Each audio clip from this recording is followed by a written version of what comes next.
This is the MeatEater podcast coming at you shirtless, severely bug-bitten, and in my case, underwearless. We hunt the MeatEater podcast. You can't predict anything.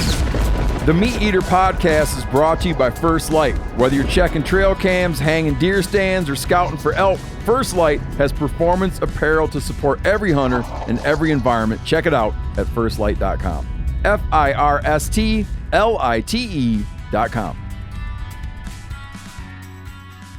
All right, everybody, saddle up. We got a great guest today. Author C.J. Box, who, as we're going to get into, we'll get it right out in the air right now. I assumed that I thought C.J. Box was too perfect for a writer, for a novelist, and I thought his name must be like Morris.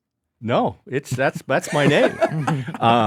I used to be a journalist, and by the way, thanks for having me here. Oh yeah, appreciate it. And when I worked for newspapers, I was all my stories were by Chuck Box, and then I moved to a little town in Wyoming called Saratoga, Wyoming, and I went to a ranch party, and a rancher once said, "Man, we love that crazy name of yours, because it's on the back of a chuck wagon." Yep, I never that seems knew like you'd that. be a cowboy poet named Chuck Box. So it was next issue of the paper, it was C.J. Box. So you actually had to change your name away from a name that would have been a great stage name. Well, or Chuck Box. Or it sounds like a place for utensils on the back of a chuck wagon. Yeah. But out of Saratoga, Yeah. Wyoming, like it's all too cutesy. Like almost. I say, I'm wagon wheel. Yeah. But you were born in Casper. That's right. That's Okay. right. We'll get into your bio. But needless to say, best-selling author, New York Times bestseller. That's not needless to say. I'm going to say that with pride. New York Times best-selling author of 30 books. That's right.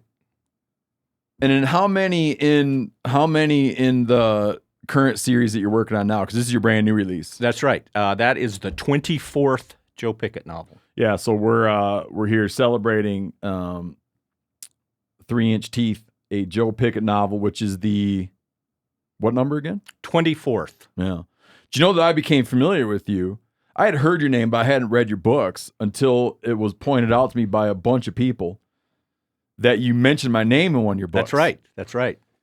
I brought that for you as well. Yeah, and I don't know. I don't know how happy. I was moderately happy. You should. Yeah, I think it should be good. I thought it would be. I was thinking. I would open it up thinking maybe I'm. You're the hero? Maybe he really. Yeah, like I'm a hero. Like I'm widely celebrated. But you did like what you do with everything you do is you treated it very fairly. It was a sparse mention, but I took note. Good. Yeah. My father-in-law, who reads all of your books, Oh, cool. he didn't catch it. He loves your books. Oh, and I'm well, like, great. you know what? This is the last time he visited. He's telling me, he always read every time a CJ Box book comes out, he reads it. And so I knew he read it. And I said, you didn't have noticed anything peculiar in that book, did you? I was like, okay. So he might not be your closest reader. Well, yeah. The background topic of the new book, 3-Inch Teeth, I feel like he stole it from the podcast. Might have. I listen, Okay. Well, one of the things about the CJ Box, the Pickett novels, is that it's a game warden protagonist. Mm-hmm. So you do your homework and you set it, instead of setting it like in some bygone era, you set it, it's contemporary Wyoming. That's right. With all the issues that contemporary Wyoming is dealing with and the changes, like the old ways of life, Mm-hmm. in sometimes in contradiction to, in tension with new people, new ways of life. And right away in the book, you get into the Wyoming corner crossers, Mm-hmm. who are not from Missouri, right? I think they're Pennsylvania. Yeah, they're corner- Pennsylvania. I think they are. Pennsylvania corner But they do have a cross. specialized ladder. Yep. Yes, they do. And so within this novel is baked in like this sort of like big divisive current event. And when Corinne was reading it, she pointed out how with sort of what generosity and fairness within the novel, the generosity and fairness that you applied to the current event. So that someone reading the novel might think that this is just all out of your imagination, but it's actually you tap into these very real issues and lay out the opposing sides of these very real issues as your protagonist takes it in and deals with the different sides. So it's like it's a really kind of an honest portrayal of a place and time. Well, that is something I've tried to do since the very first book. For one thing, I never set out to say, the world is just waiting for a Wyoming game warden series. I wrote a book called Open Season, but the issue in that was the endangered species law, and it was kind of based on a real the discovery of black-footed ferrets near Meeteater, Wyoming. On the Pitchfork. Yeah, I was a reporter at that time, and I thought what was so interesting to me, not that because I'd grown up with little posters around. Drawing. If you see this animal, call this number. Oh, is that right? Yes. Yeah, they like- thought they might be extinct at that It was point. like, beware if you're going to go prairie dog hunting. Yes, right. Yeah. And then You when came they- like little wanted posters for black-footed ferrets. yeah, but then when they were discovered colony outside of Meeteater, I found out when I was a reporter, nearly everybody around there knew they were there. No one ever made the call. And I thought that is kind of a fascinating New Western story. I want to retell it in this book. And the protagonist was originally going to be a sheriff and then a journalist, which is what I was. And then I made him a game warden because I was doing ride-alongs with game wardens. Oh, wow. So yeah. since the very beginning, I've tried to have issues that resonate among. I always thought if people around me where I live in Wyoming think the books are authentic, that was success. And luckily, it's worked out a lot better than that. But the corner crossing thing, that case is right in my backyard. My wife was called to be on the jury for that, actually. How did she do? She didn't get called. Did she make it to the judge's She knew questions? the ranch owner, and she knew the foreman, and she knew the game warden. But we're all involved in it. So she was gone. Was she trying to get on? She really wanted to get on. I was going to say a conflict of interest might be that my husband might later write a book about this. That did Well, come up. I actually need to be here because my husband's going to write all about this in a novel, which would be like a big bestseller. So I want to make sure I'm here to give him like the scoop. Judge be like, yeah, you can take off. But it's such a fascinating. It's one of those. It's so I can see both sides, and I'm not kidding. And I try to portray it that way. Yeah. So you had formal training as a journalist then too, so you're able to apply that. As formal training as a journalist can get, which is I went to college. That's it. And became a journalist. And worked for little weekly newspapers. Got it. This is how I see novels come to be, right? You're driving down the road, you're listening to the radio, and then you just go, that sounds like a case for Joe Pickett. It is. You know who could It is figure like that one out? Or something I overhear in the post office where everybody goes. Yeah. Or talking to the local game warden. I get lots of things like that. Well, we're gonna hit on a couple things, but I got two more things I'm gonna mention. One's a question, just up top. You gotta have, because like living in Wyoming, you gotta have people come up to you on. You probably can't go anywhere without getting a novel idea, right? From people at the grocery store. I feel like I'm a predator almost. It's like that old saying. If you walk around with a hammer, everything looks like a nail. I feel like I see my wife's hay hook in the barn. I think, oh God, that's a great murder weapon. So it's pretty easy. And people come up and be like, you know what you ought to be writing about is blah, blah, blah. I get a little bit too much of that, actually. And sometimes I'll say, why don't you write that book? The idea is so good, I'll let you have the honor.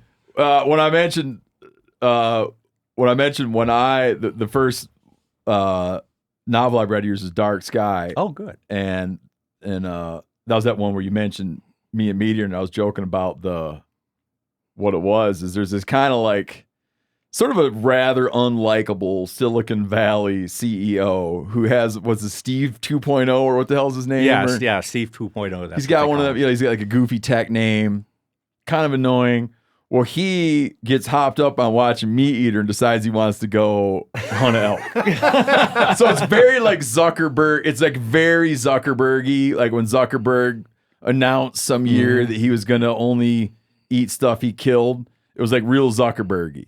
And I was sort of like the inspiration, you know. It was better than being an inspiration for the villain. Yes, Yeah, that's right. Okay, now you got to hang tight. You can talk about anything you want, but we got to talk about a couple things. Okay. Then we're going to come back to you hardcore. And feel free to chime in whenever you want. Okay.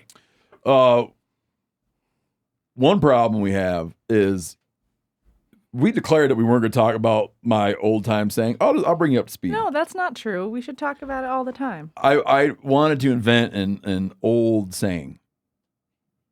So I came up with, based off pick and pole beans, I came up with a fresh set of eyes always finds more beans.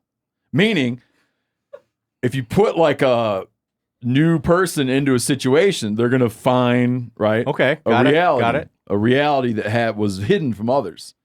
And we talked about it so much that we kept talking about it, and people would send in different versions. And now we've even got listeners saying, stop talking about it. A woman wrote in that just like when a child learns a new word and they use it all the time, her husband 3 times in one Sunday, because it's so annoying, 3 times in one Sunday found a way to say a fresh set of eyes will always find more beans. She signs it living in bean hell. But I point this out only because we now have a t-shirt. We have a t-shirt, a fresh set of eyes finds more beans, MeatEater podcast t-shirt. Hunter Spencer did the artwork, and he's got a fist. It's a fist holding up beans. And it says, fresh set of eyes finds more beans, available now. It is. I hope they didn't make too terrible many of those t-shirts. No, it's supposed to be a limited edition thing. Yeah. So get them while they're hot. I will Yeah. say, You might break into the vegan market there, Steve. yeah, Good. I know. Sydney- It's not like holding up jerky sticks. Sydney used it the other day, Oh, she did? unironically, but she did the version where you sort of trail off after eyes. Yeah, there's a name for that. Do you remember what the word is? No, I don't remember. Maybe Can you look that up? 'Cause maybe he, as a CJ writer, he knows. might be Yeah. interested in this. Did you know It's- that there's a name for when you only say part of a saying and let it trail off? Look that up. I don't know. I've never heard of a name for that. And I it's- just put ... Yep. So if I say to you, fresh set of eyes, ...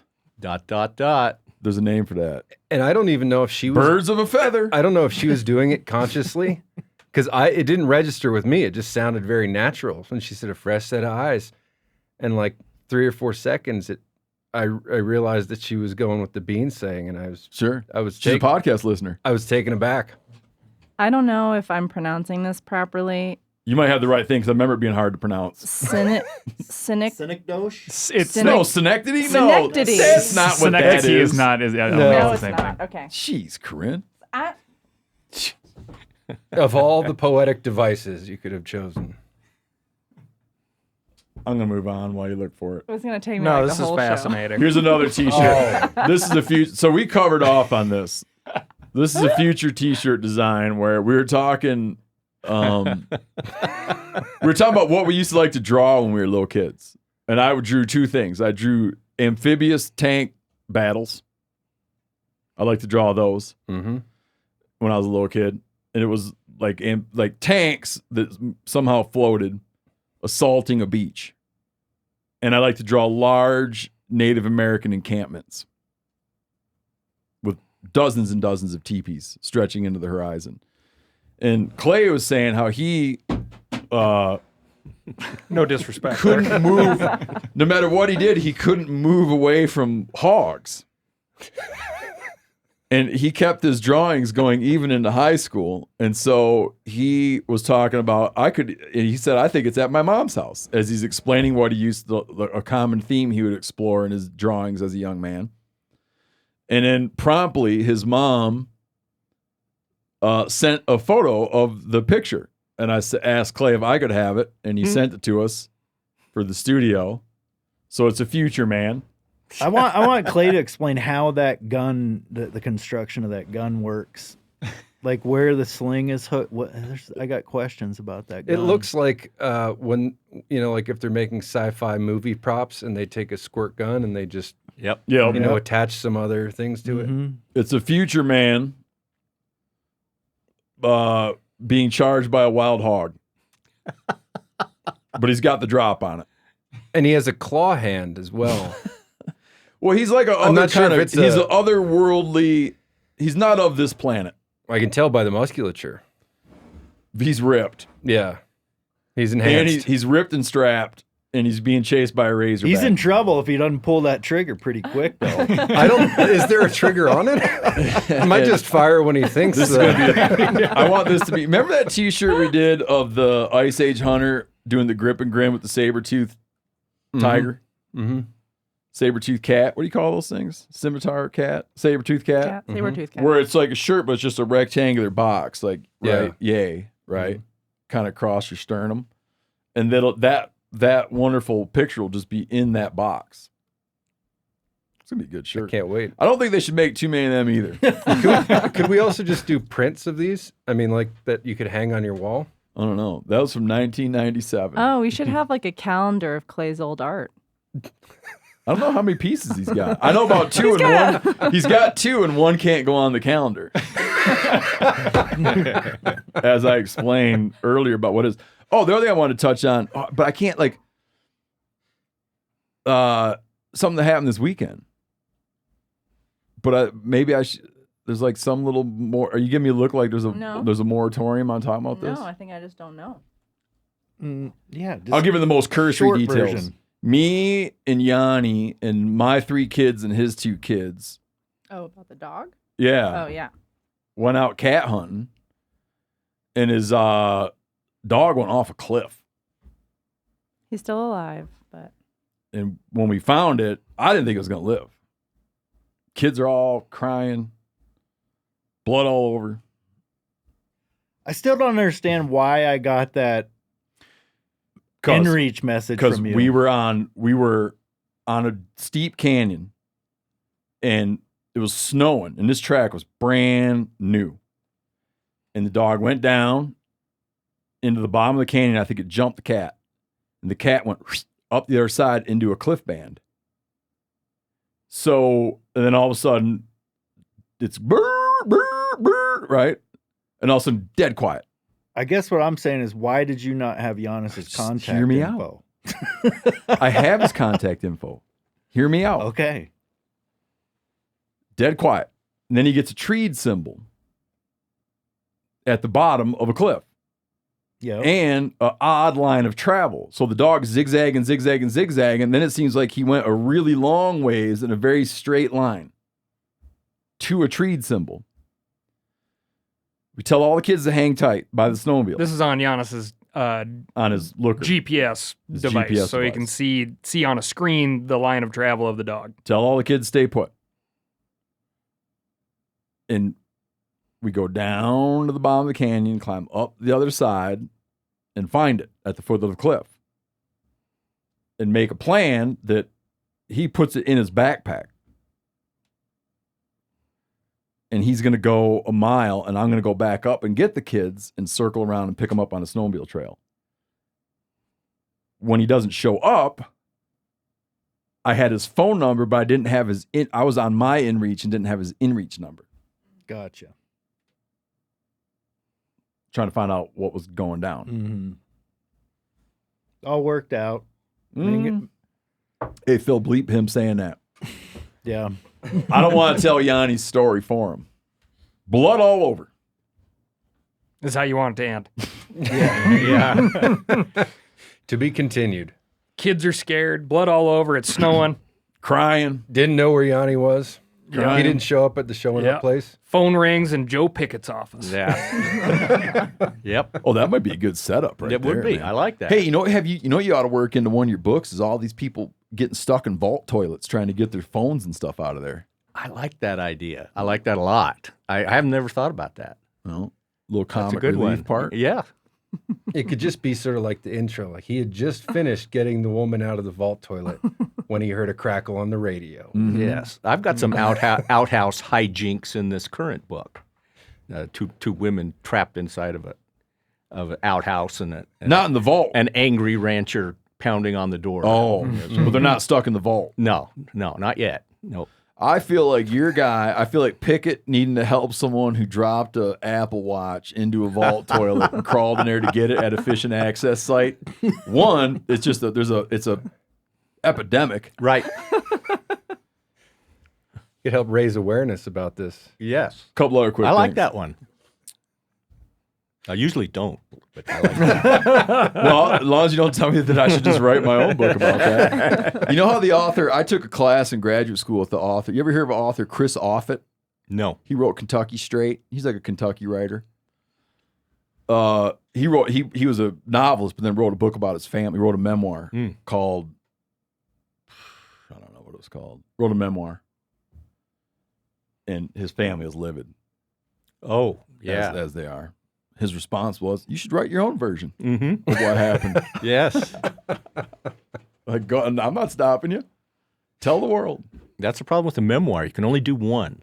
Mm-hmm. Although some people keep doing them. But No, they're I never always as get good. worried when I always get worried for a writer who starts out with their life story Mm-hmm. because that's tough to follow up. It is. And I've known quite a few authors who just came out with that memoir and then struggled and tried to come up with something for book 2. I always get worried about writers get too big, like especially in that situation where you do your memoir and you get a big advance, like a big advance because they're real excited about your life story, and then it doesn't earn out, and then you're like, then the thing is like, well, maybe I'll do a book about, business Mm-hmm. or something. You know what I mean? It's just a bad path, man. Those Beans shirts are on sale now, correct? Mm-hmm. Yep. My buddy and I, this is a listener email. My buddy and I are air traffic controllers. I can picture Joe Pickett up in the air traffic tower. He hates planes.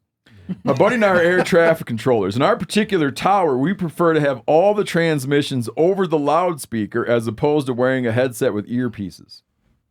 I can picture that. Mm-hmm. The problem, as he goes on to say, is that sometimes the other shift cranks the speaker up to 11. So every now and then, the first call of our shift comes blasting over the speaker so loudly that I'll hear just loud static and miss a call sign, pilot request, or other pertinent information. It's getting thick. Mm-hmm. When this happens, I need someone in the back to tell me what the pilot said while I turn the speaker down. He goes on to say, so my proximity to the speaker hindered my ability to hear the full message, or he's trying to float his own old time Yeah. saying. Mm-hmm. I didn't A know lot that- of I didn't know. I didn't pre-read this. A lot of people have done that. Corinne a lot vetted of it, people have done that. but I didn't pre-read. You just took the bait. No, I just took I'd have so much trust in Corinne. Now Steve's got a crisis on his I hands didn't right now. pre-read. 'cause he So can't- now I have all this setup, and here I am stuck. And you don't even know if you like the He's trying saying to or float not. his own damn. Well, It's it risks this saying it's in being better bold, than guys. his. Well, no, If it makes you feel any There's a better, way it's to not. roll- It's there's a bold. way Corinne, I to knew exactly where this was going. But it's a great saying, dude. You're gonna dismiss it, and then you're gonna think about it. I don't think so. Yes, I'll tell you I'll tell you what the applications are. Great. I could even And tie you'll it see into it. the beans. Being too near could make things unclear. Now, fresh set of eyes always find more beans has accounting, right? Has relevance in accounting. There's also just great imagery that goes along with Has it. relevance in law enforcement. Being too near could make things unclear. I think has relevance in parenting when it comes to diagnosing health issues. I thought it was going to be more literal. Like, oh no, my kid's just like that. I was too He'll near. he'll just fall asleep out of nowhere. He's always been like that, right? Mm-hmm. Or no, he's just like that. I don't know what that's all about. Always been like that. And some might be like, I think that kid's got a major problem, but the parent's too near, which makes it unclear. That's like kind of a riff of like missing the forest for the trees. Exactly. Right. Oh. Well, what about No. Yes, it is. I thought it was a more It's not literal saying too near to hear. And then it could be Oh, that's a saying? no. I mean, Oh. I thought that's where he's going with it. So then, an outboard motor, there's all sorts of very narrowly constructed situations in which that would make sense. what about just because it's loud doesn't mean it's legible? Yeah, I like that too. But I also see this being applicable in relationships. Remember John Wayne? He said, "A big mouth don't make a big man." Didn't he have a big mouth? Like being too near can make things unclear. You got a buddy. Yeah.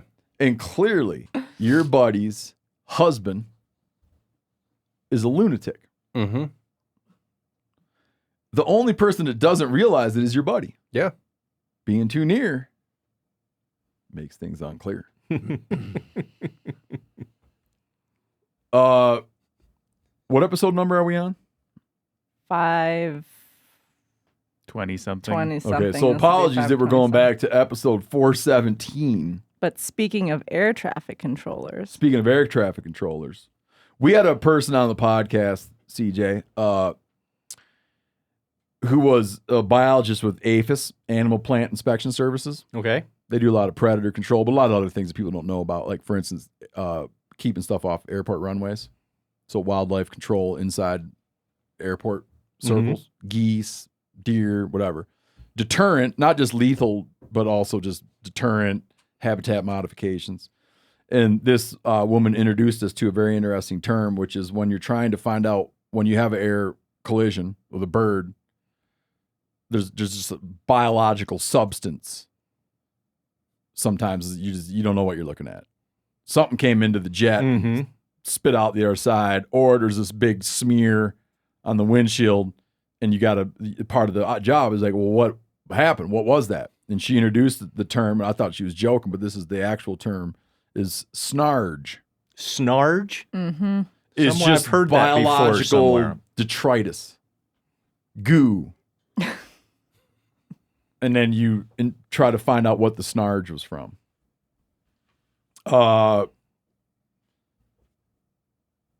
Anyways, a dead goose just took down a medical helicopter. There was fatalities. Yeah. How many? 3? Oh, Do we know that? 3 or 4. 3 or 4? Yeah. yeah. A medical helicopter crashed in Oklahoma with multiple fatalities, and they recovered a dead goose out of that helicopter.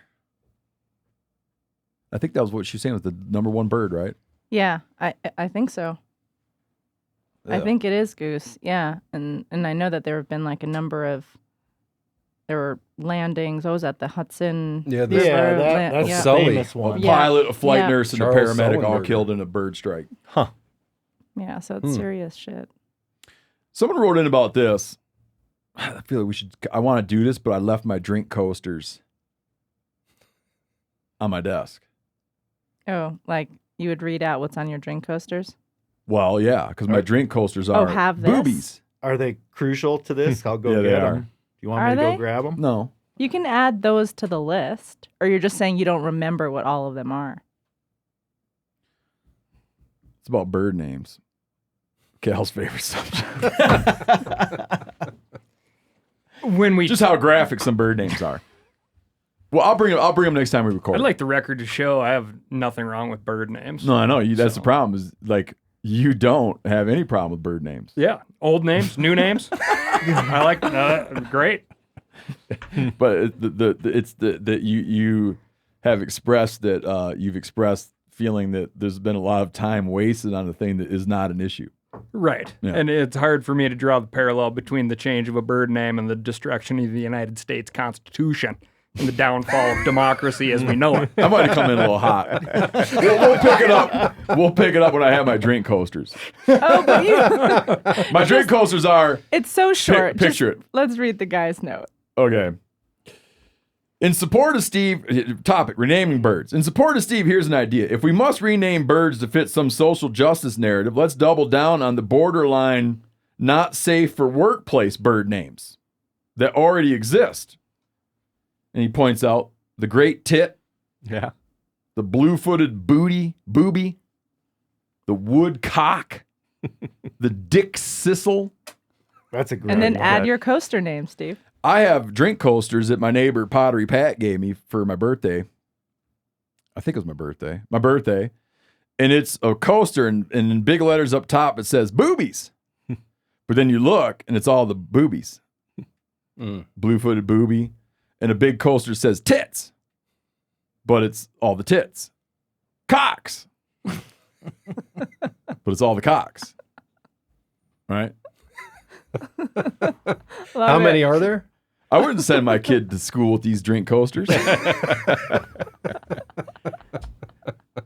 I would go over if your kid Oh, that's the exact any drink type coaster. of thing. I If would your bring kid to just school. if your kid did sit down at their desk and place a coaster down and then set their drink on that drink coaster. It could be an edifying moment for the teacher. Mm-hmm. And he'd say something like, "What type of cocks do you enjoy the most?" I mean, that's the exact type of thing I would have been doing in school. Let's do one more, Corinne.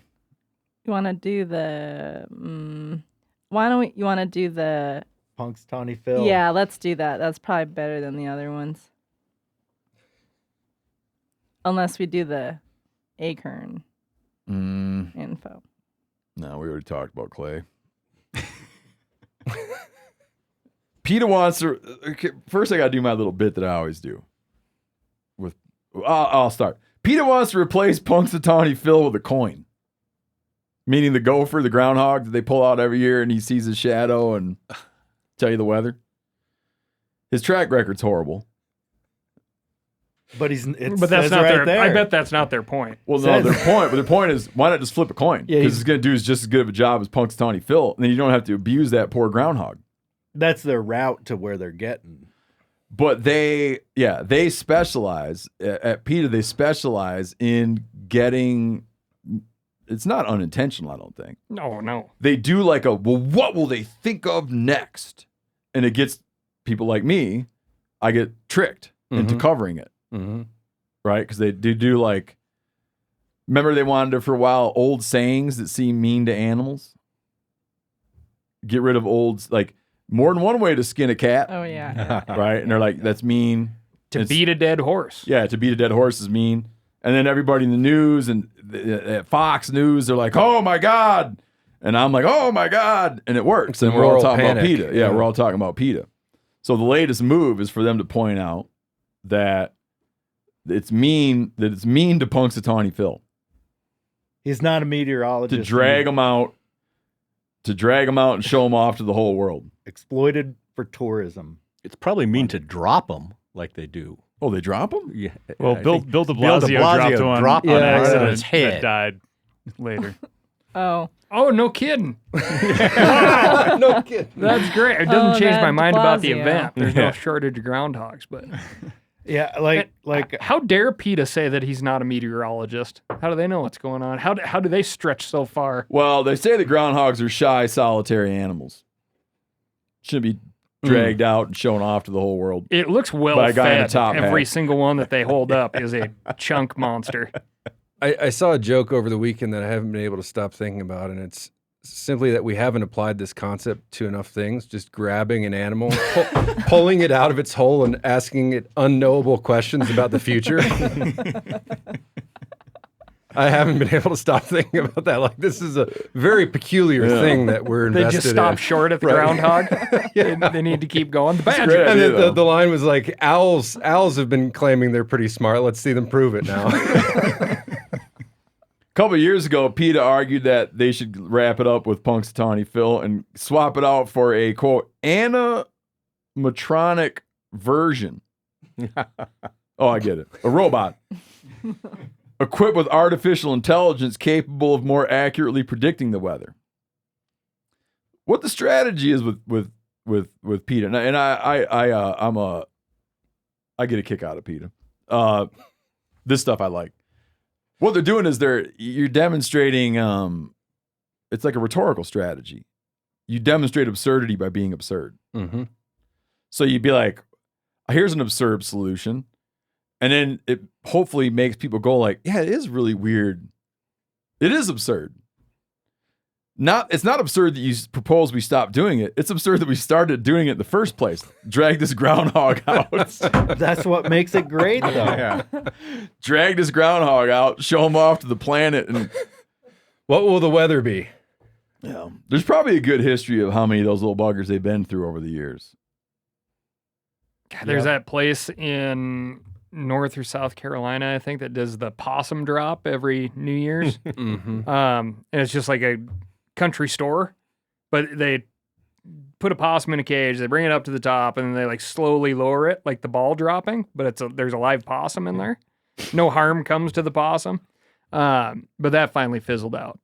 It got some like Some bad press. but then that totally went away because people lose interest in that stuff. But I think people just kind of eventually started being like, hard to explain this to people from out of state. But who who, show but up to this? really, every who's year. looking Yeah. out for possums these days? I'm wondering who turned up the heat on that. People do, because I caught a possum not too long ago. I caught a possum.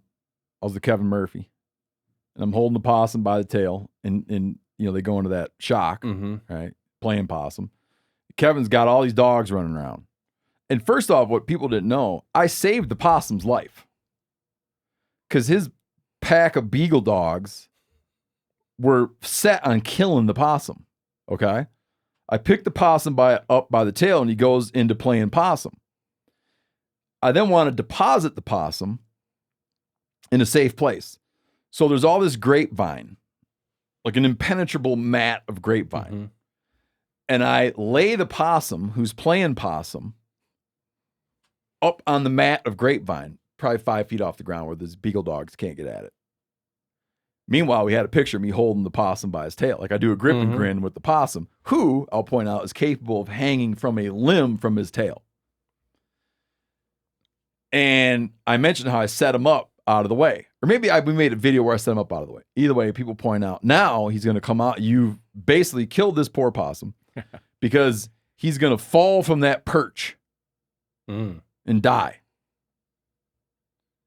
And I saved the possum, and that possum's not going to fall off that mat of grapevine because he couldn't fall off if he wanted to.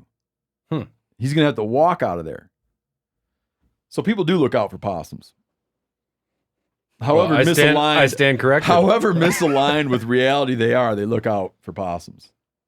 I caught a possum in LA once, Corinne. Mm, I was like, oh, check this out. that's pretty cool. Yeah, people didn't think it was cool. There's something about you that when you see a possum makes you want to grab it by the tail. Yeah, it's a nasty tail, big handle. All right, you ready, CJ Box? I'm ready. Yep. You grew up around hunting and fishing a little bit? I did. Yep. Lay out, what did it look like in the Box household? What did sporting events look like for the Box household?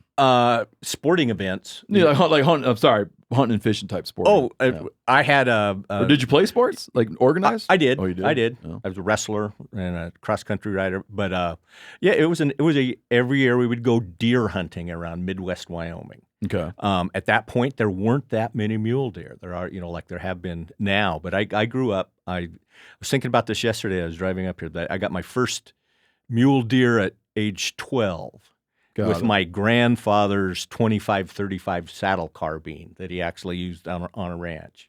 Had to shoot it 5 times.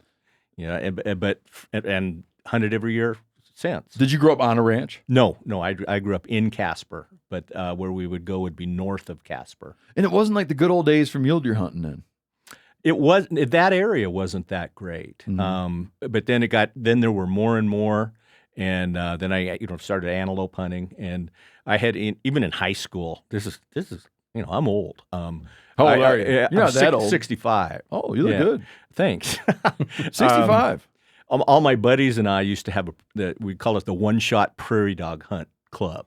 So we would actually keep our guns in our lockers in high school, and as soon as wrestling practice was out, we'd grab them and go out and shoot prairie dogs With one shot. Well, no, usually with more That's shots. just the name. And then cut off their tails, And so I grew up around a lot of guns, around a lot of hunting. I got, I haven't hunted all my life. I may not even hunt that much now if it weren't for the fact that I've got 3 daughters who give me such a hard time until they get elk meat. Got it. They love to serve it. They love to eat it. They How love old are to your bring daughters? friends over. I've got twins who are 34. What? My youngest is 30 or almost. And So and what you're I like- love to you're do, like all wrapped up on the parenting thing. yeah, and I also love to go to my sons-in-law and say with the meat and say, because your husband will not provide for you. Yeah. I have brought you another still have to do cooler it, this yeah. Christmas. I still have to do it. I Yeah. still have to care for my daughter. Yeah, they love Yeah. that. They're not being adequately supported. Mm-hmm. What was the first inkling you ever had about writing? Like, when did you become aware that there was a thing called a writer, and you could be one? Geez. I think if you're a writer, I've also, asked that a lot. I think you're hardwired with it. Really? Or you're not. I've worked with people who want to write, but they don't seem hardwired, and it's just never going to work. I was going to write one way or another, whether it was But at what journalism age? Young? or oh yeah. I mean, I was writing stories, in second, third grade. I never thought about myself as writing a series of books, but I do remember going to our local library and going down the stacks to the B's to see where my book would be someday. I knew that I didn't know what it would be about, but I knew that's someday. Like the I old would do card that. catalog days. Yeah, now now I know if it's there, that means nobody's checked it out. So, yeah, Did your actually bad it's news. inventory. did your parents emphasize a lot of reading to you, or was that something you found on your own? My dad did. He used to read to us. He was a teacher. Okay. My mom did not. My mom always said, even when I had books out, the only thing she read was cookbooks. What'd your dad teach? He taught third grade. Then he was a principal for a while, and then he taught fifth grade for a while. So elementary school teacher. Got it. So good, honest, middle class Wyoming upbringing. Absolutely. Yep. When you settled, so you did college to learn journalism. Right. I had a scholarship actually to go to University of Denver in journalism because I was the editor of a high school newspaper that won a bunch of national awards. So I could go to a private school cheaper than I could go to the University of Wyoming. And then studied and majored in that and came out of that. Yep. They called it mass communications, but it was I remember journalism. that, yeah. And then my first job was on a weekly newspaper in Wyoming and did that for a few years, then realized I could make no money being a journalist for a weekly newspaper. So I had a syndicated column for a while that was mainly about outdoor stuff. And then Give me an idea what you'd write about. I would write in your column. ice fishing, snowmobiling. Like the bite's hot down at the local reservoir. Right, it was like Okay. that. I called it far afield. Got it. And I used to. Would you do local profiles and? Yeah, I would. The local guy who tied flies and that kind of stuff. I learned early on. Kind of like stay away like from. gone away, man. Yeah, We had, I can't remember. I wish I could remember his name, Mark something. Like growing up, we had the Muskegon Chronicle, where I grew up in Western Michigan, and there was just like the dude. I can't remember his name, but he was like the outdoor columnist. Yeah, those outdoor columnists are like Yeah, extinct. and it'd be 1 week it'd be slaying white bellies. mm-hmm. Like the white bellies are in the channel mouth. There's still And then the still next week some be, around. this old guy's There been is. I selling think- worms for. Yeah. I think the Billings paper still has an outdoor column. Pretty sure. Oh. But people still remember dying reading way it, of life, which man. is cool. But and I got to do lots of things, with it.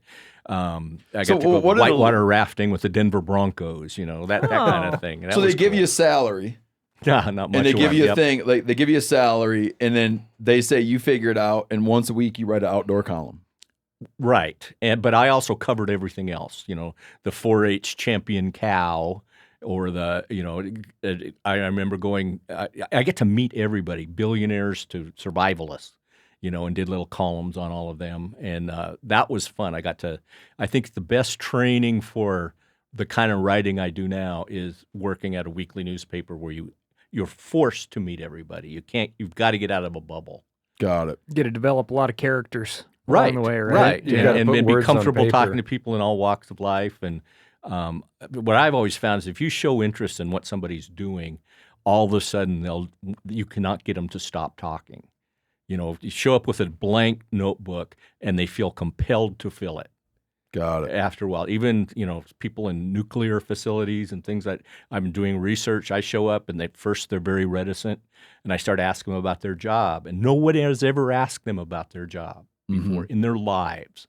And once they start telling you, then they can't stop. And sometimes they've told me, how do I take down a supercomputer center? They tell me step by step. And I say, that's enough. That's enough. I'm not going to write this all out in this book. When you're doing that, line of work, would you try to go in? Do you try to go in dumb, or do you try to go in and sort of establish your bona fides? I try to do. I do some homework so that I'm not completely off base. But I usually have a list. But I try to, like we talked earlier about issues in the books. I always try to talk to people on both sides of the issues. And then have a character in the books espouse those, so that at least it's a fair portrayal. Yeah, it's not always a fair portrayal, but I try to make it a fair portrayal. I meant that question more as an interview strategy, meaning, let's say you're working on something in your old job, and you develop something close to subject matter expertise, and you go to interview somebody. Do you keep it under wraps that you know the situation pretty well and present it to them as though they're talking to a knucklehead? Or do you like to go in and say, I'm widely read on this? What's your take? I would go in and say, I've done a lot of research on this. Okay. Is this true? Got it. I did a book called The Highway a few years ago. It's very creepy. It's about a serial killer truck driver. And I got together with a pair of drivers from Montana, and we went across the country, and I had a long list of questions I had for them. You know, why do, on trucker forums do they laugh about Walmart bags on the side of the road? You know, and the truckers go, because that's what they crap in and throw out the window. So I had lots of questions about, I just need to know, are these things true? And then that opens things up. Got it. Yeah. Now, sorry. Someone just go to say something? No, but that was something I didn't really need to learn. Well, you can tell what they like to urinate in. That's for sure. Yeah, that's right. Yeah. Yeah, next time you volunteer for your highway cleanup crew, stay away from the Walmart bags. You're going to want to be properly prepared. What was your next jump out of doing the journalism? I started a company. I worked for a while for first of all, I worked for Wyoming Tourism, the state agency. I was a state employee, and I traveled all over the world. I was in charge of international tourism development. What? Really? Yeah, and saw that it didn't make sense for a state employee to go out there all over the world and say, come visit us. I'm a state employee. So I started a company, and included in that company, when we would do overseas things, lots of private sector entities, hotels, Yellowstone Park, for 5 different states in the Rocky Mountains. And then we had 6 offices overseas. So for 20 years, that's what I did. Really? What'd you do with that? You sold it? I sold it to employees, yeah. Once the book started making more money than the company did, then I could step away from the day-to-day traveling. I assume you must have been writing books at the same time. I was writing them on airplanes, and I remember writing in a Berlin hotel, finishing up a book, you know. So I have no patience with anybody who says, I'd write a book if I had the time. Oh. You know, I had a company, I had 3 kids, I was trying to write a book a year. Dude, that just always have to do it. I love hearing those stories, because that was not my reality, man. I had like a way different way into it and never had to do that. Well, I didn't have to. I just chose. I didn't have a family or anything when I was starting out as a writer. So I just chose to live like way below the way below the poverty level in other people's houses, and didn't have a house. So I didn't have to compete with my own occupation because I didn't have a family. Have you ever heard of he's dead, but you know the novelist Larry Brown? Yes. Yeah. Yes. Larry Brown, he wrote his first bunch of books at the fire barn. He was a fireman. And when everyone else is like playing video games and cooking, grilling chicken and throwing horseshoes, Larry Brown would be in his bunk writing novels. That's that hardwired He thing. never learned to type QWERTY. He said one time I was talking to him, he held up his 2 index fingers. He said, I wrote 7 novels with these 2 fingers. And like to bring up Yellowstone. So here he's born he's a fireman in Oxford, Mississippi. Mm-hmm. Had never been anywhere. His first novel he wrote about a man-eating bear in Yellowstone National Park. Had never seen a bear and never been to Yellowstone National Park. Wrote that book and he's like, that method is not going to work. So he started writing about the kind of stuff he runs into as a fireman. Huh. Right? Yeah. That's The kind of people he liked to do that. He lived in the town. When he could, he'd go drinking. When he could, he'd go fishing catfish. And so he's like, I guess I'm going to write about people that like to do that stuff. well, as a writer and as a reader, I much prefer novels with a great sense of place, like you're talking about. When you can always tell when somebody's making up a location. Maybe they've been there on vacation. Maybe they've, been through it, but you can always tell I always thought when I was writing, I want to write from the inside out as opposed to showing, I'm never going to write an urban novel. It's just, I couldn't do it authentically, but I can write about the Mountain West because I can do it from the inside out, and people who live here or have been there can say, yeah, that rings true. And I think for me, that's extremely important. I can't remember who the comedian was that I was recently watching. Was it Dan Adute maybe did a bit about this? The guy remember he's been on the podcast? Yeah, it was somebody who moved to Denver, I think, but we didn't. He's never on the show? No. There was a comedian, and he was talking about when TV productions have to deal with like what a working class person does. And so they're describing how there's a person investigating this like horrific murder, okay? And they go into a bar in the morning to interview someone about this horrific murder. And they have them the whole time they're answering questions about this horrific murder, they're continuing to stack beer boxes. Yes.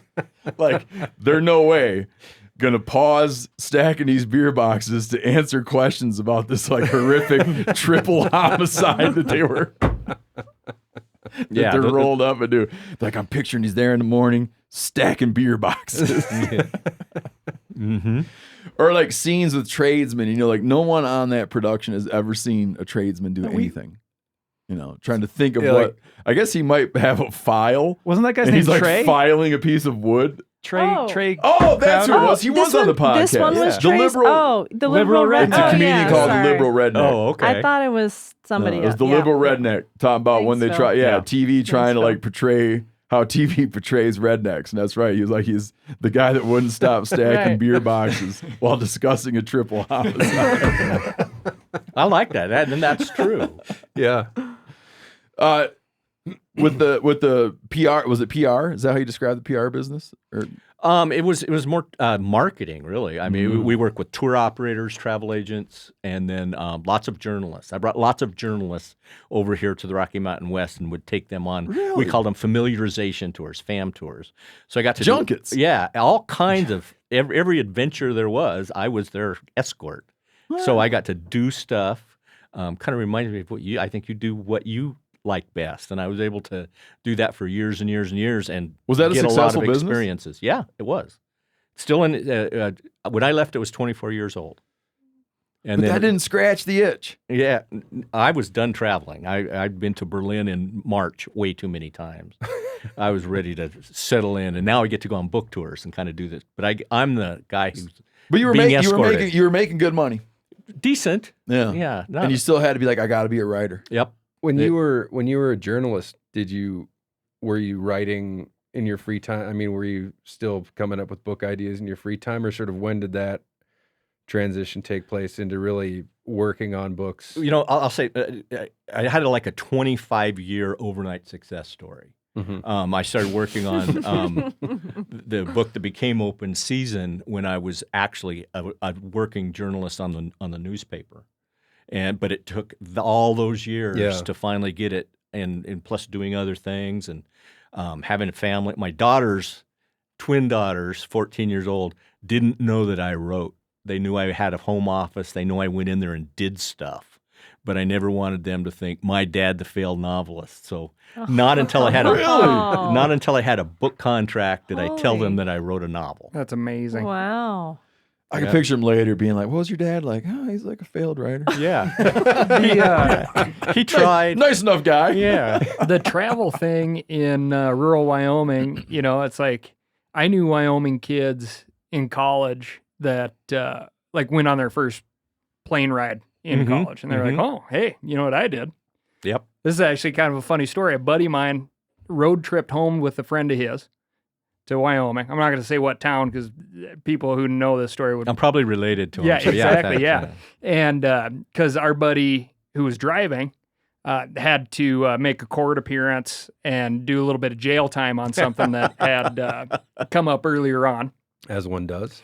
And when he got there, it's like you're a college kid, you're not all that serious about stuff. He missed his court-appointed deadline and thought, like, well, I'm here. And they were like, yeah, and you're going to be here for the next month now in jail. And so that was my other friend's first time on a plane was his family chipped in and flew him back to the University of Montana. So you didn't have to wait out his buddy's term? Yeah. Nope, absolutely. What have you? I think of you as kind of apolitical. Are you political? Do you feel in your writing? I have opinions, but I usually try to, like I said, try to show both sides a little bit. Yeah. By the choice of what I write about, I think I'm pretty much revealing how I think about a lot of things by choosing that topic.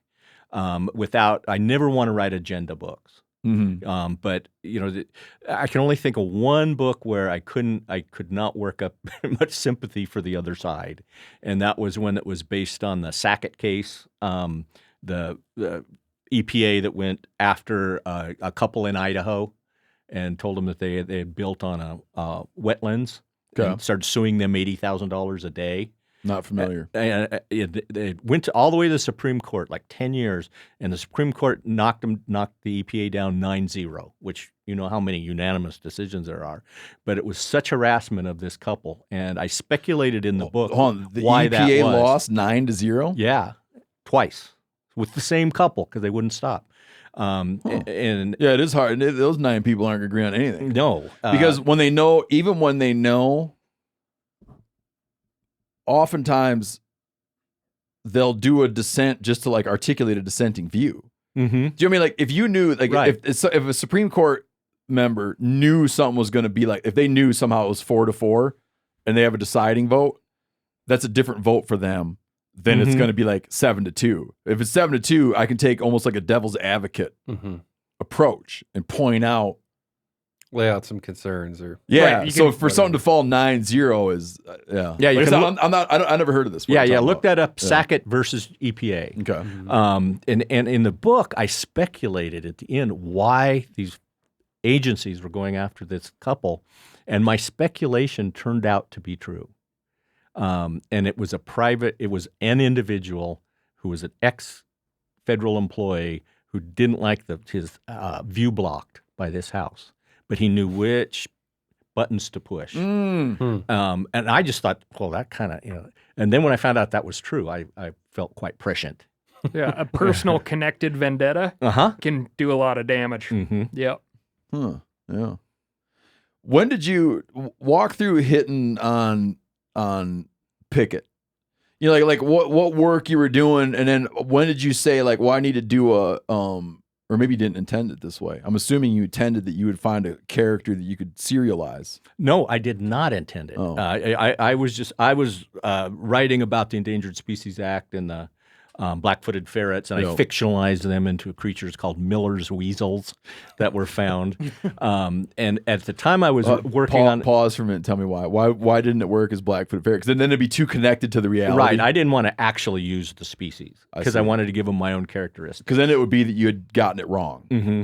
I got it. It is funny, though, over the time, I still hear from people that say, I looked that up and there is no such thing. I think, yeah. Got me. That's right.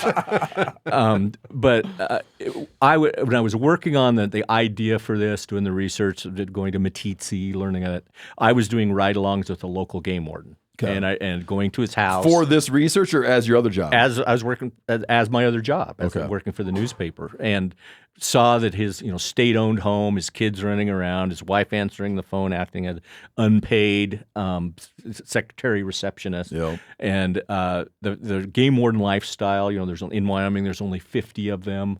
They're very heavily armed. The guy I was with made the point that no other law enforcement officer is more likely to encounter armed people than a game warden. Yeah. In the West, and then it would amaze me how autonomous they really were. I met a couple of game wardens in Wyoming, old time ones, who had never been to Cheyenne in their lives, and they would never go. Never been to Capital City. That's right, and if they had to go, they were going to quit. So they ran their districts. You And, gotta go to D.C. It's like going to your own state capital. So I just found it a fascinating thing, and plus I grew up being a little bit scared of the local game warden who used to come to our school in Casper, Wyoming, with a little spinning rod with a rubber ball on the end. And if he thought kids weren't paying attention, he'd just shoot it across the room and bounce it off your forehead. Nice. That's a great idea. Ooh, I might use that at home. That's Why was the great. game warden visiting school? Just to talk to you guys, or because he was investigating students? He would say things like, while you're here in this place, you listen to your teachers and your parents. If you go outside, I'm your boss. Wow. You have to answer to me. And So he's more we of were a all fear scared God of him. type of guy. Yeah. Yeah. Yeah. He's like going right to the source. That's right.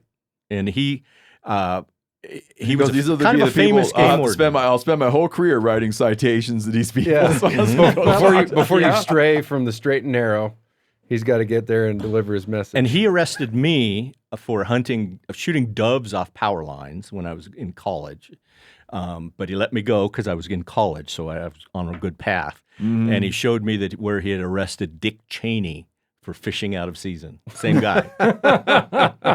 In Casper, Wyoming. And I visited Cheney in the White House a few years later because his wife was a fan, and all we did was talk about this game warden who arrested us both. That's amazing. No kidding. Yeah. Huh. I never heard that about Dick Cheney. Did it get it probably got a lot of media, huh?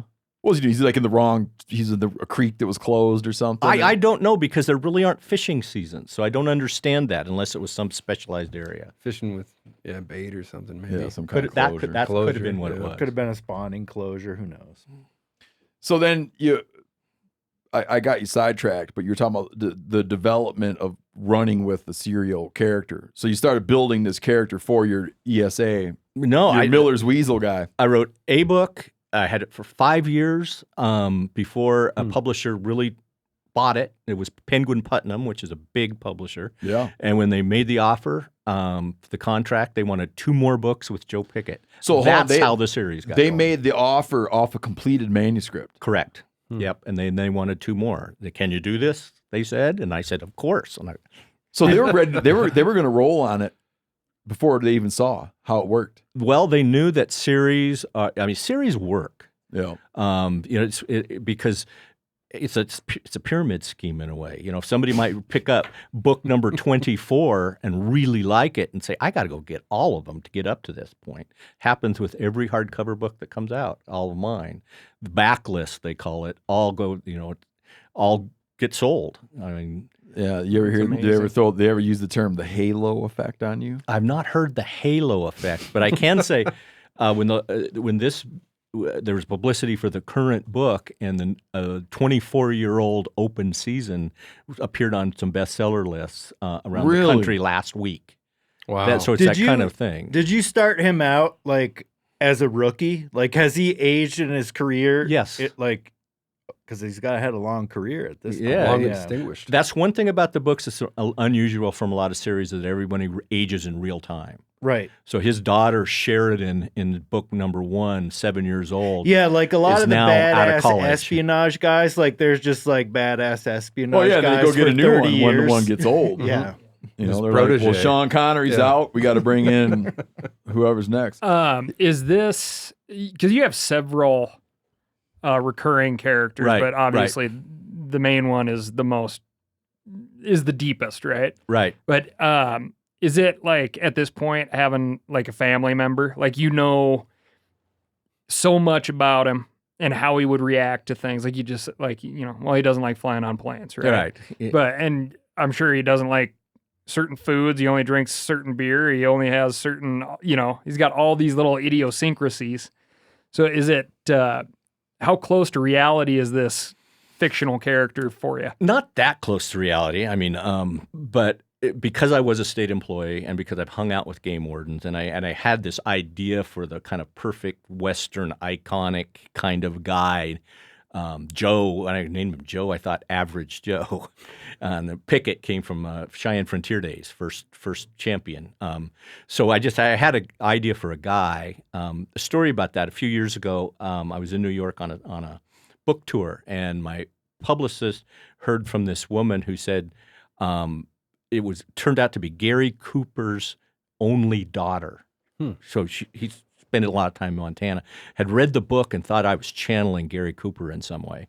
And we went and had lunch together, and she was fascinating. Told me about bird hunting with Ernest Hemingway and her dad growing up, and now she's living in New York. And but she was sure that I channeled Joe Pickett into Gary Cooper, and you know, who was I to say I didn't? Right. You know, I wasn't going to argue with her, but it's average character.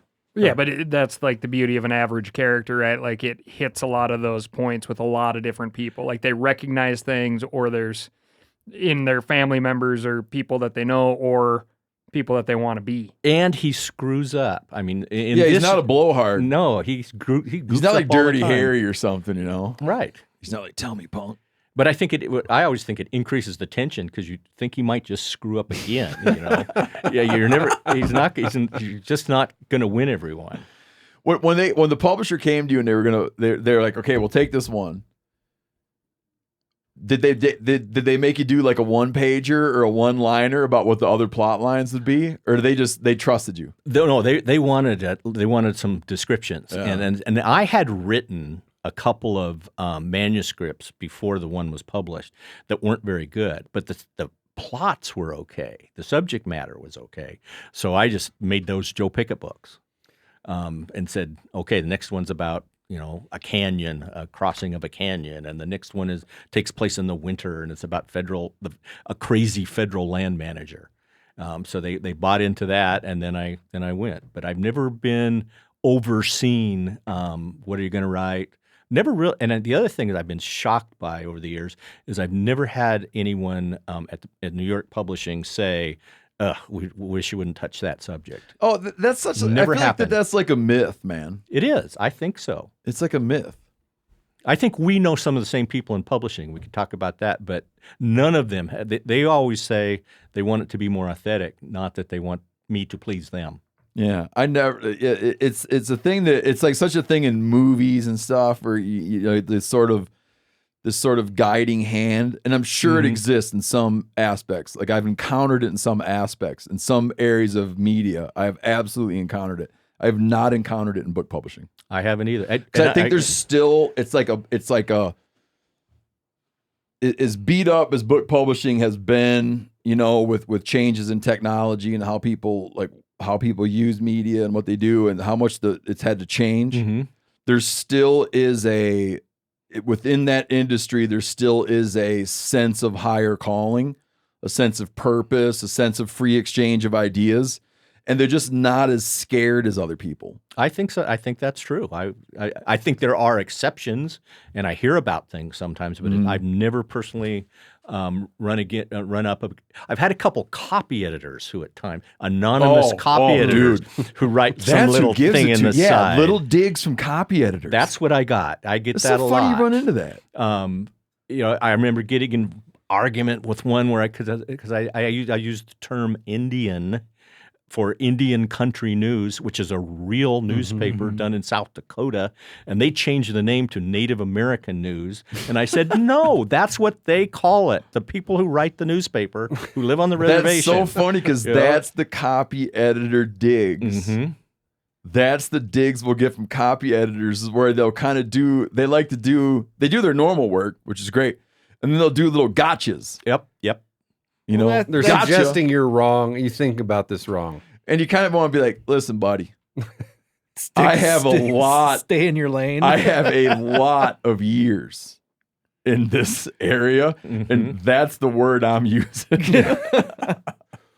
Given that you didn't envision this as a series, what was the day like when they said, we want this and 2 more? I mean, was that just like a shock to you, or had the idea been floated? I'm just sort of wondering. Did you go on a big bender? What day? what was that day like in your life as like a writer? And I was at an international travel trade show at the time. It was Berlin, winter. I was surrounded by all my clients. The publisher calls you, like, I'm gonna have to call you back. Yeah, and I was just beside myself, Yeah. and none of them understood. None of them knew I wrote.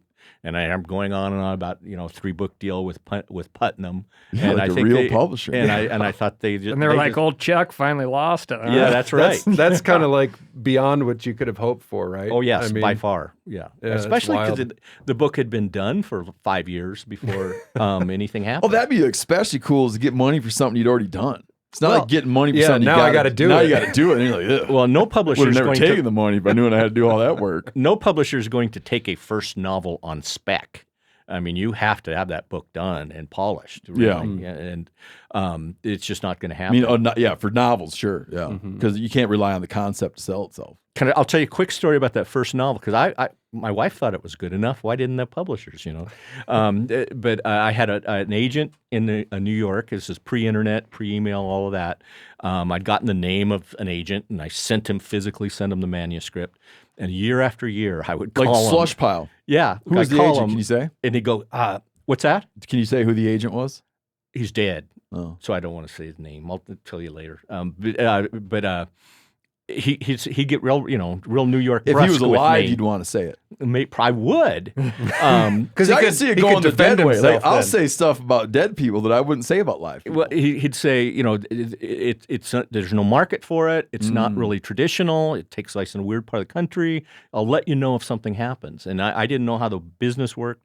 I waited for 4 years, and then I finally went to a conference where you pitch your book. And I went to, in Denver, Colorado, and I pitched it to this What was the conference? agent. It's called the Rocky Mountain Fiction Writers Conference. And I pitched the name of it, and this is what happened. And the agent said, I'm kind of interested in that. Do you have an agent? And I said, yeah. And he said, who is it? And I told him his name. And he goes, you don't know he's dead, do you? Oh my God. He'd been dead for 18 months. Unreal. God. Unreal. Nobody You gotta be kidding. This is like a bad novel about an Yeah. aspiring writer. Nobody from Oh, the it agency is. let me know. And it's a low ceiling, shitty hotel ballroom that you guys are walking from fold up table to fold up Exactly. table. And, Exactly. yeah. And then, Wow. then the word got around this thing. This guy from Wyoming with his dead agent and a 24-year-old incredible. editor from Putnam was there, and she had the right to acquire books for the first time. So she was just writing checks. What? seriously. So I had an editor before I had an agent. Then I had to go get one, a live one. And after that, You're kidding me. no. They're like, buddy, your agent's dead. But I'm interested in the book, and let's get you set up with a live agent to Yeah. ink the deal. And this is her first time having the authority to do this. Did you catch it? Yeah, Did she wasn't the one yeah. I pitched to. She's the one who heard it over drinks in the bar that night. And then Unreal. then she Wow. reached out. Did she slide in? She goes, the company's paying for these drinks and stuff too. It's pretty I cool. didn't meet her. It came later at the time. Did that editor wind up having some good success? She stuck with it, I think, through 6 books, and then she left publishing. But she was my editor for my first 6 books. I would have published a novel if I had realized my agent was dead. Randall's like, man, maybe that's what happened to my I first gotta, I gotta make a couple phone calls. It's been 10 years. I'm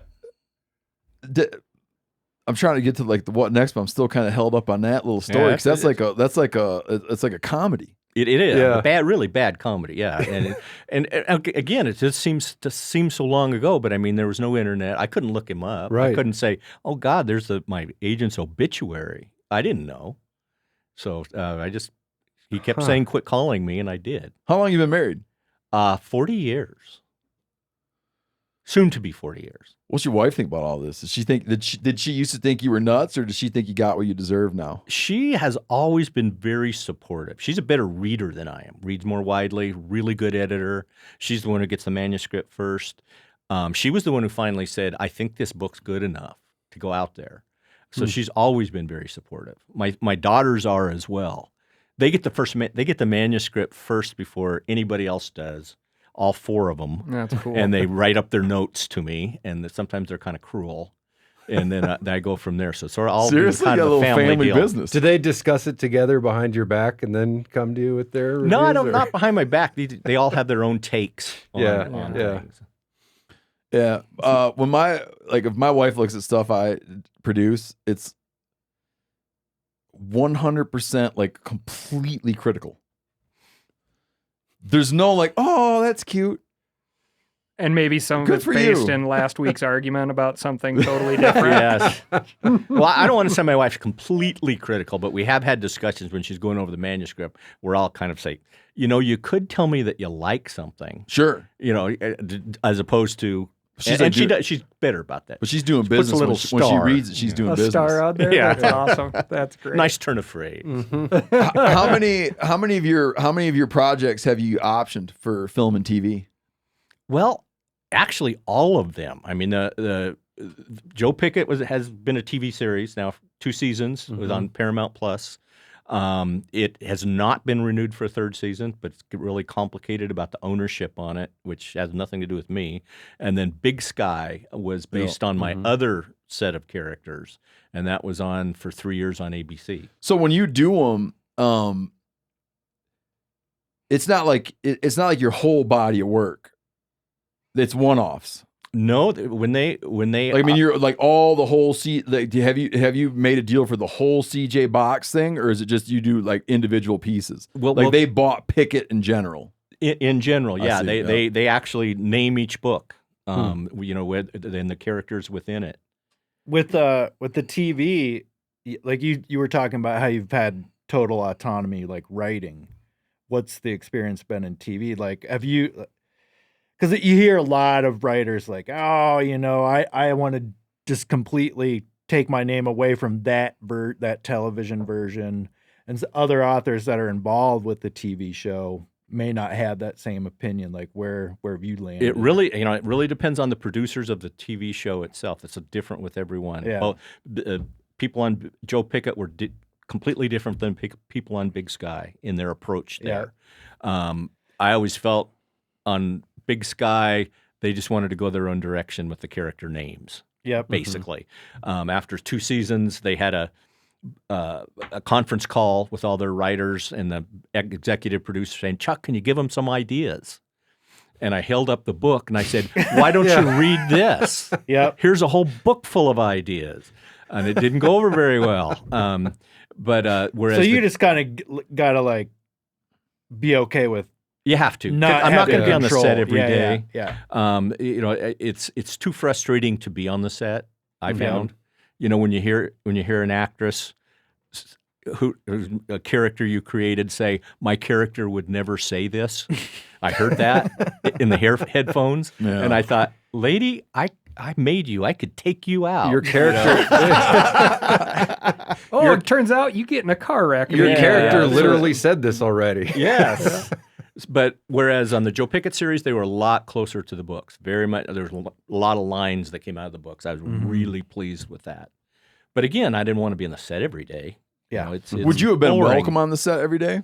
On the yes, I mean they're all very friendly, but I feel like I'm in the way, and you just sit in the back room and watch the same scene 35 times, and I'm about I would go to visit for 3 days and leave after 1. The one writer I've talked to and had on that really liked it and had a really great experience with the whole thing is talking Jack Carr. The team he wound up working with, as expressed from him when we talked about the team he wound up really working on, like would defer to his judgment, right? So he must have been on the set. Yeah, well, and just very involved in the scripting. You're always like trying to smooth things out and quicken things and cut things and get somewhere quicker, right? Very involved in that. Very involved in like, no, he wouldn't do it that way. He'd do it this way. That's it. Yeah, And it came away with a good experience. But man, most writers, when you get into that, they come away feeling burned. I brought up with Jack Carr this great quote from John Le Carre. Lacar. What does he go by? Lacar? I've I don't know always- what he goes I think by. it's La Corée. I think. He said watching your novel turned into a movie is like watching an oxen turned into a bouillon cube. And that was not Jack Carr's experience, man. So it was nice to hear from someone that liked it. It's really and like I said, I had two different experiences. One set was really great, and they were more closer to the books. The other one wasn't. But people. I'm an executive producer on both shows, Sure, and yeah. the people ask, what does that mean? And I would say that means I provide the source material and I cash the check. That's all. That's that title. While it seems great, you should just talking to listeners. Executive producer, take that with a grain of salt. It could mean that they were in there just battling and fighting and like finding the money and cultivating the idea and bled for it and took bullets for it. Or it could mean that it was already made. They were copied on the email. Yep. It was already made, and they're like, "Oh yeah, I'll sign on to that." It's the title that gets the most attention, that is subject to the greatest amount of contextual understanding to know what in the hell that means. Because it can mean anywhere from everything to nothing, but it still says executive producer. I've also noticed the executive producers sometimes change from episode to episode. So I think there's just favors being paid back at certain parts. So I don't know who these people are. Like your books, the Joe Pickett books, deal a lot with hunters and wildlife, which is something Hollywood like consistently screws up. Why can't they get it right? Like what? Like is it just like the people don't bother to do the like right kind of like they get cops pretty good in Hollywood, right? A lot of of cops wouldn't disagree, but yeah, right. But I'm just wondering what like when the shows that were made from your books have had to deal with hunters or wildlife. What's your experience? You know what Brody just what he just did? What he just committed was what's that two names? I was real hot on it for a while. It's not Max Planck. That's a research institute. I know Max Planck, but No, I'm not it's sure not what Max you mean. Planck. Yeah. It's the two names. It comes from two journalists. And it describes like a certain. It describes when you you allude to are a subject matter expert. Brody just did it. Brody's I a know, subject we matter discussed expert in this. hunting. He watches media portrayals of hunting. Oh, gel man amnesia. Oh yeah, right. Oh, it's been a number of episodes. You're still since we've telling me I talked have about amnesia? That. He Good just memory. did gel man amnesia. I'll find the official. It's this. You This is the perfect test case for gel man amnesia. Brody's subject matter expert in hunting. He watches movies and he sees that they always get hunting wrong. or animals or whatever. Okay. He goes, but then he says this. But with cops, they get it right. Gel man amnesia is when you watch something as a subject matter expert and you realize how wrong it always is, and then you forget that, and you think that they're right about the other stuff you don't know enough about to know they're wrong. Meaning, if I read an article on, let's say I read an article on grizzly bear delist. I go to the New York Times, I read an article on grizzly bear delisting. You're taking a long time to get where you're going. Well, no. What's taking a long time? I read it and I'm like, that's really not a great job. Right. They missed this, they missed that, they misrepresented this. But then I go and read a thing about the stock market, the quagmire in the Russian-Ukraine war. And I come away from that feeling that I now understand what's going on in the Russian-Ukraine war. I guess I've read a lot about like actors doing months of ride-alongs with cops and doing a lot of research and things. I'm not just. Well, he's getting defensive, but you shouldn't be getting defensive. Well, no, you said it, and then he said cops would disagree. Yeah. Well, okay. the answer cops is probably think they always get cops wrong in the movies, but hunters, now they get that right. This is what's interesting. I didn't know this. This is Wikipedia, so I have to further fact check. But Gelman amnesia, coined by American author Michael Crichton in a 2002 speech. Oh, named so it wasn't two after journalists. He's dead. named after He's dead. No, we can talk about him. It's maybe just like a case of misremembering, quote unquote. Named after American physicist Murray Gell-Mann, which is GELL-MANN. And the Gell-Mann amnesia effect is, according to Wikipedia, the phenomenon of people trusting newspapers for topics which they are not knowledgeable about, despite recognizing them to be extremely inaccurate on certain topics which they are knowledgeable about. It's a great word. It is. Yeah. It's almost as good as the word she couldn't find, which is I when you still only use can't part find of a it. saying. Yeah. I think to answer, I mean, there are very few. I have met very Can few. you pause for one moment? Sure. Brody, I'm not hacking on anybody. Oh, that's what it sounded Welcome like. to the Well, no. podcast. But I don't see Brody getting all spun up here either. So. Yeah. No, he's a little. No, he's because He's simmering. You said? Brody like No, Brody's no. emotional line throughout the day is like right. Brody's not like you don't like wonder what Brody you're gonna get on any given day. He's like this, so you need to look for like very slight undulations, which are actually like He's not wrong. was your I thought he was telling me I was like, So I think this is a perfect example, right? Like that, somebody who understands the subject is Picking up on the awe-inspired. They're nuances. entertained. They know it's a majestic animal. I'll give you an example. But Hollywood goes, but wouldn't it be better if it just stood up and scratched the air and yelled and had blood dripping off its face? Here's a great example. Like I recently watched the first episode of the new season of True Detective because everyone's talking about the show. And in the very first scene, there's a native Alaskan hunter like drawing a bead on some caribou. And it's a herd of like CGI caribou. Yep. They're all giant bulls. Yeah. And some unknown thing alarms this herd of caribou and they all start roaring.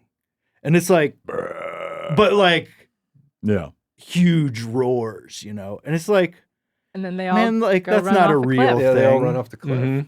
But it looked good, you know? But the cop scene, Yeah. Yeah. but the cop from Queens, dead on. Yeah. I don't know how to Anyway. answer that. It drives me crazy too. Yeah. And I would even say in the series that are based on my books, there's some things sometimes where I just cringe, or if I'm watching it we did kind of a little local premiere last year of the Joe Pickett series, and there were a couple things in there that had to do with animals and hunting, and people just moaned, you know, and I thought, oh, it didn't come from me. It's just the fact that the people who are making it have no experience at all and no background. But they don't to call bother on. like calling someone. Well, I mean, how many times? I'm a fly fisherman. How many times on TV or movies have you seen a fisherman Going with a like fly that. rod whipping that thing back and forth like a twitch? And would you think somebody there would say that's not how you cast? But no one did. And They you just know, go, What does Joe Pickett think of a fly fisherman? So He what is does a Joe, fly fisherman. But what does he think of you? me? Yeah, give me you through his eyes. You're out fishing. I think since I have encountered game wardens, I think he'd be respectful, and he'd also check my license and make sure I had a conservation tag and arrest me if I didn't. Okay. Not give me a break. I'm curious. Once you've you've written all these novels, and you probably didn't really have an inkling that they would be, turned into TV. Now, when you write novels, is it different? Not at all. You're not. You don't like see your characters as the Oh, actor. yeah. I mean, that's sort of what I was wondering. Is like, really? Not at You're all. lying. No, I'm not. I do not. You don't tweak it just to try to increase It's the like- odds that it'll be better on TV. It's like one of those things. I have to imagine it'd be like one of those things where once you've seen something depicted one way, it's sort of in the back of your mind, even though you're. Well, you had already written a ton of those books before they became That's TV. the thing. Yeah. I mean, Right. the Joe Pickett TV show covers the first 3 books. That's Right. 21 years ago. Mhm. So I'm not going to write something in the current one where Joe Pickett is 51 Yeah. to make that make any Yeah, sense. that's true. And so I don't think about that in the other books. The Big Sky Cassie Duel, totally different character, totally Yeah. different. I mean, they from the get go, completely different than Yeah. in the books. Oh, yeah, what else? Another thing I wanted to ask you about with like the fiction and the reality of your existence. How informed is Pickett's relationship with his children, with you and your children? Because there's kind of like an observation of not necessarily hip to the times, Mhm. not tech savvy. That's right. misses a lot. Like, was that your experience? To a large degree, yes. And I have 3 daughters. Joe Pickett has 3 daughters. So mine are different ages. All 3 of my daughters think Sheridan, the oldest one, is based on them. The other 2, I don't know where they come from. But because I know they're going to read the books, I know they're involved with them, I know they're going to offer notes. That's somewhat limiting at times what's going to happen with the daughters, because I don't want to make it get personal. But you've never taken advantage of that to like immortalize some major screw up in high school. Suddenly, right? Sheridan realized she'd boyfriend never who came shown home. her father enough respect. Yeah. No, I've taken realized some of their all he'd done lines and for some her. of their dialogue and incorporated it at times, and they've recognized that. But you don't like air out their dirty laundry. No. Has the with the economics of it, does the TV stuff, like, financially, does that just immediately eclipse the writing end of it? Where from like a money making perspective, you think of yourself more as a person that generates TV ideas? No. The way I look at the TV shows are 1-hour commercials for my books. Okay. Not as Oh. and it creates a lot more awareness of the books. But in terms of financially these days, with 1 million streamers and 1 million different ways to either do shows or see them, it's not that lucrative anymore. But the commercial aspect, being a commercial, has made a big difference. Since the Joe Pickett TV show came out, like, we're looking at the current book. I just heard the other day the pre-sales are up 49% from the last book. That's huge for a big Dude, book. you're blowing up, 49%. And I've got to attribute a lot of that to the TV show. People are interested in the series for the first time, because I don't know what else it would come from. Man. So, What an interesting career you've had, though. I've had 3 really interesting careers. Well, I like, because it's like such a it's like American elbow grease, like going to those lonely ass, depressing conferences and trying to, like, Yes. it's like a lot of people got too much pride for that, man. I don't know. I mean, it's kind of a glamorous job to do international travel. It sounds better than No, it is. I'm not talking about that. I'm talking about no. I'm sorry. I'm not. Showing up at a Please crappy don't in any way Sheridan. think I was disrespecting your business. Oh, no, not at all. I meant going down and like showing up at something and just trying to hustle to pitch find your an 4-year-old. agent, to find an editor. Oh, that. Do you know what I yes. mean? Like, you got to bury the pride, and go down there and you're not coming in with connections.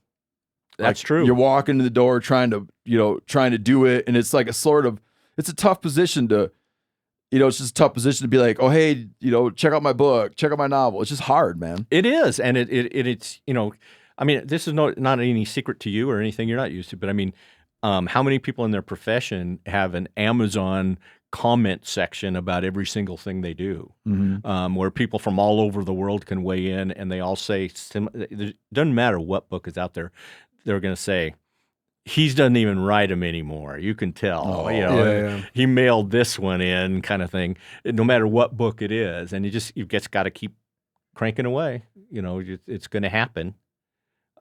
All you can do is look at the average, not the super highs and super lows. So do you have it be that everything you have to say, you just say it through your book? And if you don't say it through your book, you don't say it? Except privately, yes, I do. Yeah, I think that's a good way to go. Do you have a like an agreement with the publisher? Like, what's your timeline? Like, do you try to get one out every one a year, right? I have a contract and a deadline. Yeah. It's every either October or September on So a it's certain a date. yearly They get to, deal. I'm always ahead of deadline. I've never been late. No. Do you ever bring in a collaborator? No, and I don't think I could. I can't think. I could conceivably maybe write with one of my daughters. Yep. Because I think we think alike. But I did a short story once with another author who was a great person, but it was not fun and it didn't go well. Just 2 different processes. When you, last week I was at the Bozeman Public Library and I went, through the stacks, and I just figured, I'll go check out your what turned out to be 3 shelves, right? That's good. And so of inventory. Well, and it's funny because some of them they had 1 copy. Others, I mean, I was shocked how many of these books they had like 2 or 3 copies That's on good. the shelf. And it occurred to me as you were talking earlier, going to that section in the stacks and looking for where your book would go. Do you go back to? Have you been back to the Casper Public Library and just sort of See if they got you in there. reflected on that spot? Because you probably never imagined it would be a whole half a No, I case never there. have. I have done that. I still do that, and I Yeah. also do it in bookstores. It's got to be pretty surreal. Especially airport bookstores. That's always you never know. Yeah. I never say who I am until I find out for sure they have the book there. Are you gonna keep going with Joe Pickett till you can't go anymore? You Yep. can do something different, or No, I have done some other Yeah. things, and I've got some ideas down. Some ideas can't be Joe Pickett books. right? The serial killer highway driver. Yeah, not a Joe Pickett book. did that get optioned? That was part of the Big Sky Oh, that was- series. okay. That's how it actually started out Okay. with that book and that story. But so I have some other ideas. They'll probably be different ones. But you're not gonna stop writing and just ride off No, into the sunset. no. Joe Pickett, like I said, I had to figure that out a few years ago. Go back from the very first book. How old was he? 34, and then plot him up So until you that guys like stage. age at the same rate, Right. Actually, I'm older. I'm older than Joe Pickett. Yeah. So when he's ready to retire, I'll be ready to Yeah. retire. I think. Really? Yeah, I think so. Well, he's got to have 20 years now. He's got. No, he's got to have 30, right? Sorry, Right, not it's got to 20. have 30. And not every book is a year apart. Some of them are back to back, some of them are months later. Yeah. So I can kind of play around with that. So you picture quitting someday. Well, inevitably, there'll be some point. But I think if I start getting bored with it, or if I start thinking I'm retelling the same story, then I think I'll know to pull the plug. I don't want to do that. I think everyone needs to be a standalone in its own way. And when I'm rehashing the formula, which I'm a reader too, and sometimes long-time series, I start thinking, I think I've read this one before. I want to get out before anybody says that or thinks that. You know what prevents me from being able to watch serial dramas on TV is inevitably you get some number of episodes in. It could be 4 or 5, it could be season 2, and you can start to smell the writers stretching it out, trying to keep it going. Yeah. Uh-huh. I understand. Now you go back Yes. to Dukes of Hazzard. And it would be that you have this cast of characters, and like every week a bad man, Yeah. a bad person comes to town with some kind of nefarious objective. They get vanquished and just It's like Scooby Doo. Yeah, that's exactly what I was Right. thinking of. I was about to say Scooby Doo. I could somehow tolerate that, but it's the storyline dramas. Deadwood, which I was enthralled with at first, but eventually became like, oh, I can see now. Like it's about time someone new comes to town. And once it seems understand. unnatural and you smell it, oh, it kills it for me. Mm-hmm. But dude, I'm jealous of your career and program. Because the way I probably imagine it wrong. Everybody imagines everybody else's life wrong. I imagine that you get to just like when professionally for work, you're just like you occupy a single space, right? Yes. And it rolls along, and there's not like these radical resets. Right. I mean, yes. And I always pinch myself. You know, I have the best job in the world, I think. You know, I go into my little office above our horse barn and do so many words a day and then go out and do whatever. You know, How many words? That's minimum my of 1,000. But some days I can hit 3,000-4,000. Some days it's a struggle to get that 1,000. What time do you get up? I get up early, but I don't begin writing early necessarily. That's usually, 10 or 11 when I'm actually start writing. Yeah. What time do you wrap it up? Whenever I hit my word count or whenever I start to just feel kind of mentally Just tired. ballpark it for me. Usually at 2:30. Yep. So I think about it. I have 3 or 4 hour day. That's not bad. Well, I used to do that when I was just writing. I did the same thing. I'd be done early. But you're always thinking. Yeah. Oh, yeah. That's what I tell my wife when she thinks I'm just staring. No, I'm thinking. I'm working. But it's You know also what like you can't write for 8 or 10 hours straight. Like nobody, like it's impossible. I've talked to people who say they do, and I kind I of don't doubt know. that. That whole idea. We used to have this in That'll grad put you in the school, woody bin. That you're like, everybody thought they were gonna be like Charles Bukowski, you know, Bleeding for your work. Yeah, you're like drunk at 3 in the morning Yeah. writing all this genius stuff. You know, I would be basically if I was writing, that meant I was probably at night drinking because I was in town, home. So I'd wake up, be kind of hungover, do my correspondence, like answer emails, do whatever I had to do, do research stuff for a while, and then I would I would lay down under my desk on my back and fall asleep. Huh. And that would reset my brain. And I would sleep, but I can't sleep long on my back. So it might be 20 minutes, maybe an hour, whatever it would be. I would sleep under the desk. I would wake up, bam. I would sit up, get in my desk, and do all the writing I was going to do, 2-3 hours. And then I would go read and continue doing the research stuff. Mm-hmm. And then by not early afternoon, by way before dinner, Time to start drinking again. I was done. Oh, I was done. And then at that time, my wife would work till about 10 at night. So oftentimes I would make, for 2 of us, I would make dinner that would take me 4 hours to prepare. That's when I got like really into cooking. Oh, that's interesting. Because I didn't know what to do because she wasn't going to leave work till a million hours You had from to now. use up that time somehow. Yeah, and I'd be like, man, I'm going to make the craziest thing anybody's ever eaten. 'Cause that was done. I was done. But yeah, I find not the writing the hardest thing as years go on, but making myself get the time to write is harder now than the actual writing is. Because now you're a writing business. Yeah, well, there's a lot more demands. There's a lot more things going on. So what I try to do is basically get the book done in the dead of winter when there's not a lot going on, so that Really? I'm available to fish as much as I can and play golf as much as I can and float the river as much as I can. So right now it's game on writing time. That's right. I'm about 2/3 done with the next Joe Pickett book, which I think I'll have done before summer starts. wow. I got grandkids too. That's the biggest thing ever. When they're around, I don't want to have to retreat to the barn. I like that you still, even though you're a writer, which is so modernish, that you still have a sort of, there's a seasonality. You know, there's like an awareness of the solar cycle, right? Like you got to get it done in the winter, you know?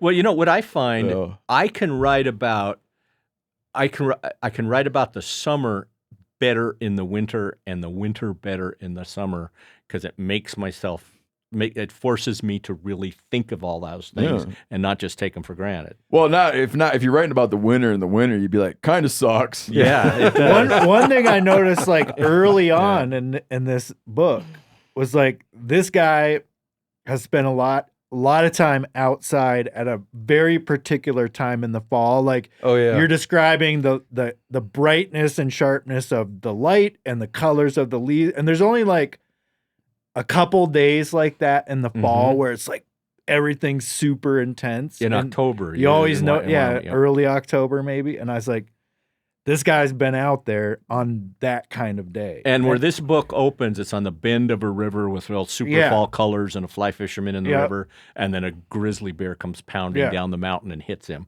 That's where I fish. And it's actually on a private ranch, and the ranch owner, I gave him that chapter, and he said, I can't go back there now. That's all I can think about is a bear getting me, you know. Yeah. So, No, but it was like, that's that 1 or 2 days in the fall, you know, that you get in the mountains. It's cool. Well, man, like I said, I got a ton of respect for what you've built and also just how you came up, you know, that you knew what you wanted to do and set out to do it. well, Did it, likewise. and it wasn't handed to you. No, I didn't have to do what you did. Well, I remember I was actually on a book tour early on at a bookstore, and the bookstore owner came to me and said, "You want to know the best book I have read this year?" And it gives me American Buffalo. And And Tell the guy I said thanks. I will. and I loved it. My wife loved it, and I think I gave it to my daughter who didn't return it, so I had to go get a new copy. But Hopefully she liked it too. I love that. Tell everyone he wrote that. He used to sleep under his desk. Yeah. Well, everybody, CJ Box has a new Joe Pickett novel out, 3-Inch Teeth. Great cover. Can you see this cover here, Phil? Looks great. A few people are listening, and you can't see it. I don't know what to tell you. There's a grizzly bear in the center. Find it at your local bookstore. That's Where you can see the cover. It's got some steam coming up. When you see that steam, are you picturing hot springs or are you picturing steam breathing fire? grizzlies? I'm kind of thinking just foggy woods. You know, Steam breathing sorta. grizzlies. Yep. CJ Box, there's an endorsement right on the front. Joe Pickett is the one man you'd want by your side in a crisis. #1 New York Times bestselling author. And the new title is 3-Inch Teeth. Check it out now. Available anywhere books are sold and under the B at the local library. That's right. He's already cased it out and he's found the slot and it should be That's right. full. Thanks for coming on, man. I really appreciate Hey, it. I've been looking forward to this for a long time. Like I'm a fan. It's really fun, and I appreciate it. I appreciate you guys. Best of luck with your book. I Thank hope you. it keeps steaming along. I will. And thanks for being such a I think of you as an American inspiration story. So we need to see more out of you Americans. Yeah. Look what you can do if you put your mind to it. Thank you. Thanks, man. Mo beans, mo beans, pole beans, mo beans. Talking about beans out there on the pole. Better look hard. Find some more beans, pole beans. There's a couple over there, a few more right there, one over there. Beans everywhere, more beans, pole beans. Fresh set of eyes, find more beans, pole beans.